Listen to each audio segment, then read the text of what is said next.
Hi. අදත් මගේ YouTube channel එකට සාදරයෙන් පිළිගන්නවා. ඉතින් අද මම අරගෙන ආවේ ඔයගොල්ලෝ හැමෝම දන්න හරිම ජනප්‍රිය ජනාර්දනයට පාත්‍ර වෙච්ච ලේඛකයෙක් වෙන චිංගිස් අයිත්මාතූගේ චිංගිස් ખાන් පරදවාලු සරෝසෙක්බිමේ දුක්ගිය කියන පොත. සාමාන්‍යයෙන් ඔයගොල්ලෝ දන්නවා ඇති චිංගිස් අයිත්මාතූ පොත් කියවන කට්ටිය බොහොම ආදරය කරන ලේඛකයෙක් මගේත් ආසම ලේඛකයා.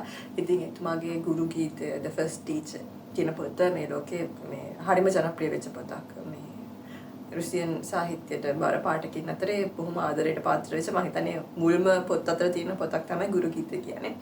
ඊට අමතරව එතුමා විසින් වේලාසන කොක්කු ඇවිත් ජමීලා මම සහ මේකත් සමුගන්මි ගුල්සාරි මේ වගේ පොත් ගණනාවක් රචනා කරලා තියෙනවා. මේ පොත් ඔක්කොම බොහොම ජනප්‍රිය වෙච්ච පොත්. ඉතින් මේ පොත ගැන ගත්තාම මට මේ පොත තෝරගන්න හේතු වෙච්ච කාරණා ගොඩක් තියෙනවා. එකක් ඉතින් මේ එතුමාගේ අනිත් පොත් වලට සාපේක්ෂව මේ පොත එහෙම අර ඕවර්රේටඩ් වෙච්ච පොතක් නෙමෙයි. සාමාන්‍යයෙන් අපි දන්නවා එතුමාගේ ගොඩාක් පොත් හරිම ජනප්‍රිය වෙච්ච පොත්. ඉතින් මේ පොත සාමාන්‍යයෙන් එහෙම ජනප්‍රිය වෙච්ච පොතකුත් නෙමෙයි. මේකේ පරිවර්තක පුෂ්ප රංජන් විජේසිංහ මෙතුමා පවා මේ පොතේ සඳහන් කරලා තියෙනවා. චිංගිස් අයිත්මාතෝගේ අර ඒ කියන්නේ එයාගේ මුල් කාලීන පොත්වල සහ පසු කාලීන පොත්වල තියෙන වෙනස අපිට මේ පොතෙන් ගොඩක් දෙක ගන්න පුළුවන්. එක්සැම්පල් එකක් විදිහට ගත්තොත් දැන් ගුරු ගීතය චිංගිස් අයිත්මාතෝ කියන්නේ කිර්ගිස් ජාතික ලේඛකයෙක්නේ. එතකොට කිර්ගිස්තානයේ සෝවියට් සංගමයේ රටක් විදිහට තියෙන කාලේදී ගුරු ගීතය වගේ පොත්වල හරියම තියෙනවා මේ හොඳ කියන දේ ජය ගන්න විදිය මෙතුමා පෙන්නලා තියෙනවා. කියන්නේ සාමාන්‍යයෙන් අපි ලෝකයේ ආස දකින්න ආස විදිහට හැමතිස්සෙම නරක නපුර කියන දේ පරාජය කරලා හොඳ ජය ගන්න වගේ ගතියක් මේ පොතේ තියෙනවා. පසු කාලීන පොත්වල අපිට දැක ගන්න පුළුවන්. මේ කියන්නේ අපි ගත්තොත් කිර්ගිස්තානයේ වෙනම රටක් විදිහට වෙන් වුණාට පස්සේ ගොඩක් මේ පොත්වල සඳහන් වෙන, ඒ කියන්නේ ගොඩක් වෙලාවට අපිට යථාර්ථය කියන දේ කියන්නේ හැමතිස්සෙම මේ ලෝකයේ හොඳම ජය ගන්න නෑනේ.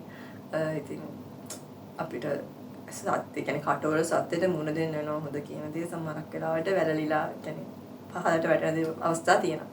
ඉතින් ඒ දේ මේ පොතේ අපිට දැක ගන්න පුළුවන්. ඊළඟට මේකේ රුසියාවේ ඒ කාලයේ තුත ස්ටාලින්ගේ පාලන කාලය තුත තිබ්බ පසුබිම සහ චිංගිස් ખાන් කියන අධිරාජ්‍යයේ කාලේ වෙච්ච සිදුවීමක් මේ දෙක නිකන් සමපාත කරගෙන තමයි මේ කතාව යන්නේ. හරියටම ගත්තොත් ඒකාධිපති පාලනය කියන දේ කොච්චර ජනතාව මත කුරිරු බලපෑමක් ඇති කරනවද වගේ අදහසක් මේ පොතෙන් අපිට ගන්න පුළුවන්.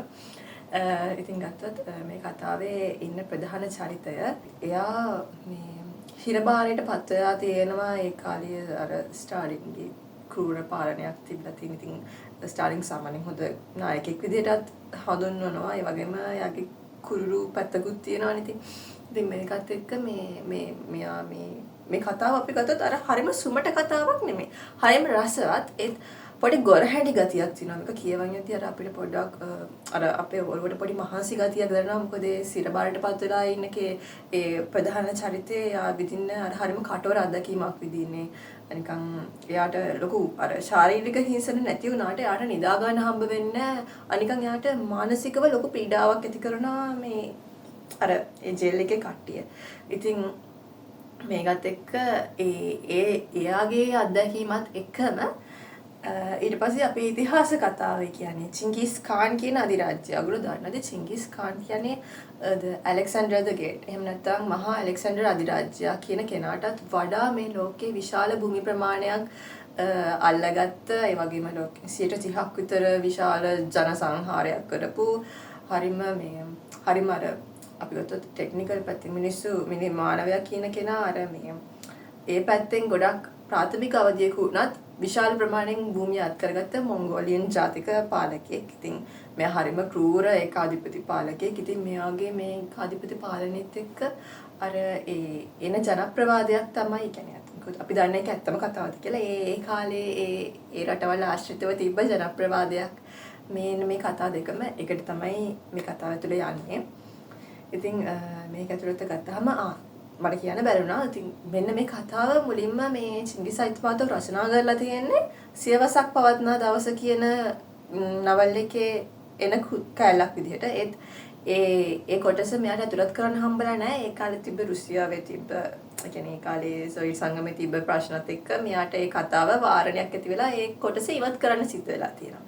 ඉතින් ඊට පස්සේ පසු කාලීනව කියන්නේ සියවසක් පවත්නා දවස ප්‍රකාශයට පත් කරලා බොහොම කාලයකට පස්සේ තමයි මෙතුමාට අවකාශය ලැබිලා තියෙන්නේ මෙන්න මේ කෘතිය වෙනම කතාවක් විදිහට ප්‍රකාශයටපත් කරන්න. ඉතින් ඒක එයා කියලාත් තියෙනවා මෙහෙම මට මෙහෙම ප්‍රශ්න නිසා මේක මට දෙන්න බැරි වුණා පාඨකයාට දෙන්න බැරි වුණා කියලා බොහොම ලස්සනට මේ කතාවේ ඒක ගැන කියලා තියෙනවා යා මේ මුලදීම.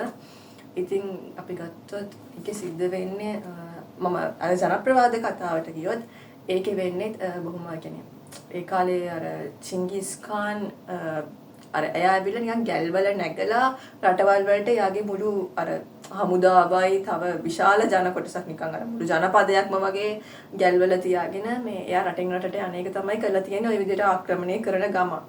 ඉතින් මෙහෙම යනකොට මෙයා වාරණයක් දාලා තියෙනවා ළමයි හදන්න බෑ කියලා. ඒ කියන්නේ මිනිස්සුන්ට එහෙම ඒක දාලා දෙනවා මොකද එතකොට කට්ටිය වැඩි වෙනවා කියන්නේ මේගොල්ලන්ගේ ආමි එකේ බර වැඩි වෙනවා. එතකොට යන ආහාර ප්‍රමාණය වැඩි වෙනවා. එතකොට තවත් ගැල් ප්‍රමාණය වැඩි වෙනවා. ඉතින් මේක හරියම කරදරයක් නිසා මෙයා මේ මුළු ඔක්කොටම දාලා තියෙනවා. මම හිතන්නේ පොඩි ගැල් ප්‍රමාණයක් නෙමෙයි අර සෑහෙන විශාල ජනකායක් මැත් එක ගමන් කරලා තියෙනවා. ඉතින් ඒකත් එක්ක යා වාරණයක් දාලා තියෙනවා.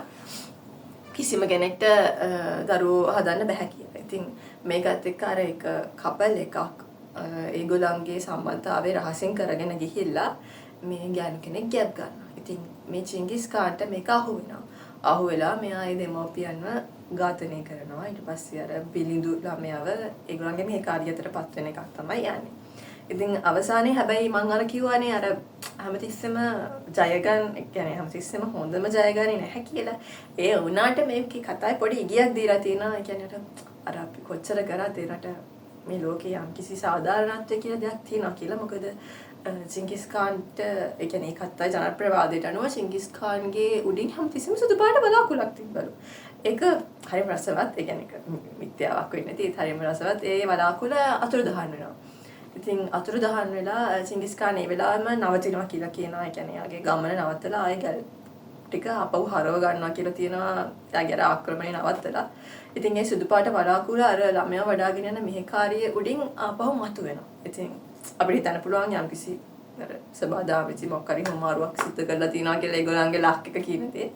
ඉතින් මොහොම හරි මේත් එක්කම මේ කියන අනිත් කතාව කියන්නේ අනිත් අර සිරබාරයටපත් වෙච්ච කෙනාගේ කතාව අර ස්ටාලින් පාලන සමයේ ඒ පුද්ගලයාත් ඊට පස්සේ යත් මැරෙනවා කතාවේ අන්තිමට.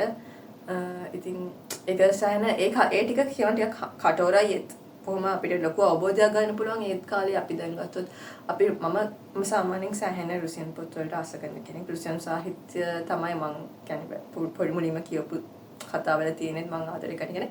ඉතින් අපි රුසියන් සාහිත්‍ය මේ ගැන අධ්‍යයනය කරද්දී අපිට හැමතිස්සෙම පේන්නේ රුසියාවේ තියෙන ඒ කියන්නේ ඒ සාහිත්‍යයෙන් අපි දකින්නේ හැමතිස්සෙම විප්ලවයෙන් පස්සේ රුසියාවේ සිද්ධ වෙච්ච හොඳ විතරයි. හැමතිස්සෙම අපි දකින්නේ හරිම සුන්දර විදියට දෙවන ලෝක යුද්ධයේදී පවා පළවෙනි ලෝක යුද්ධයේදී පවා ඒ කියන්නේ ඒගොල්ලන්ගේ තියෙන හරිම සාර ධර්ම සහෝදරත්වය දේශාභිමානය වගේ අර ලස්සන දේවල් අපිට ගොඩක් වෙලාවට මේ වගේ චිංගිස් අයිත්මාතෝ කියන ලේඛකයාගේ පොත් හරහා අපිට දකින්න පුළුවන් හැමතිස්සෙම මේක අකණ්ඩව එහෙම තිබිලා නැහැ. පසුකාලීනව ඒ දේවල් වලත් යම්කිසි අසමතුලිතතාවයක් ඇති වෙලා තියෙනවා. නිකන් නිලධාරීවාදයේ වගේ දේවල් ඇති වෙලා මිනිස්සුන්ට ඒත් පීඩාගෙන දෙන තත්ත්වයන් නැති වෙලා තියෙනවා. ඉතින් අපිට ඒක අවබෝධ කරගන්න පුළුවන් මේ කතාවේ. මම අද පොඩක් කියවගෙන ගියා. මොකද මේ වැසකුත් වෙනවා දවමට. ඒ වගේ ප්‍රශ්නත් එක්ක. ඉතින් අඩුපාඩු තියෙනවා නම් සමා වෙන්න. බොහොම ස්තුතියි. ආයෙත් හම්බෙමු තවත් මේ වගේම පොතකින්. සුබ දවසක්. Bye.